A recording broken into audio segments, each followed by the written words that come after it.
सुव्यवस्थाच राहिली नाही। आज जे सरकार शिवाजी महाराजांच्या पुतळ्यावर भ्रष्टाचार करतं त्या सरकारला आपल्या समोर तोंड दाखवण्याची पण त्या सरकारची लायकी राहिली नाहीये। आई वाढ केली आहे त्याचा पण या ठिकाणी मी निषेध करते। सिंचनाची पाणीपट्टी 10 पट वाढ केली आहे त्याचा शेतकऱ्यांना खूप मोठ्या प्रमाणात त्रास होतोय।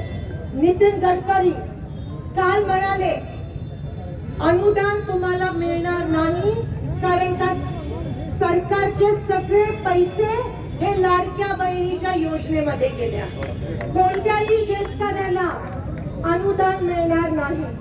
काल गावामध्ये मी गेली गावकरी म्हणाले आमच्या इकडे संजय गांधी निराधार योजना बंद झाली जेव्हापासून लाडक्या बहिणीची योजना चालू झाली। येणाऱ्या 2 महिन्यात सगळ्या योजना बंद होणार आहेत आणि फक्त तीच योजना चालू ठेवायची। आम्हाला हरकत नाहीये पण इलेक्शनच्या तोंडावरच का लाडकी बहीण योजना आधी का नाही?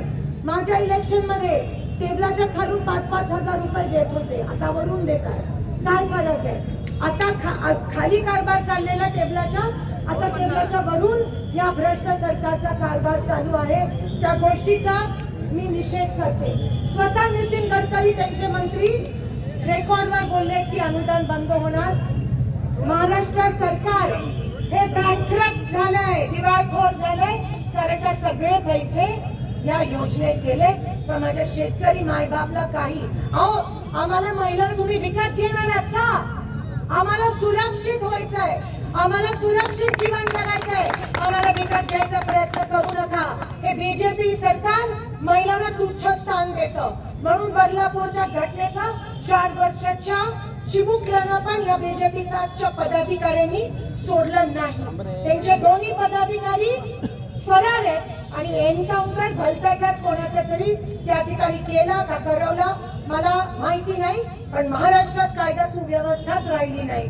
आज जे सरकार शिवाजी महाराजांच्या पुतळ्यावर भ्रष्टाचार करतं त्या सरकारला आपल्या समोर तोंड दाखवण्याची पण त्या सरकारची लायकी राहिली नाहीये। आज शेतकऱ्यांचे अनेक विषय मग पाण्याचे असतील माझ्या मंगळवेढ्याच्या 24 गावाचे प्रश्न असतील मोहोळ मधल्या अप्पर तहसीलचा विषय असेल जो दमदाटी करून दुसरीकडे घेऊन गेले आम्हाला मोहोळ मध्येच पाहिजे।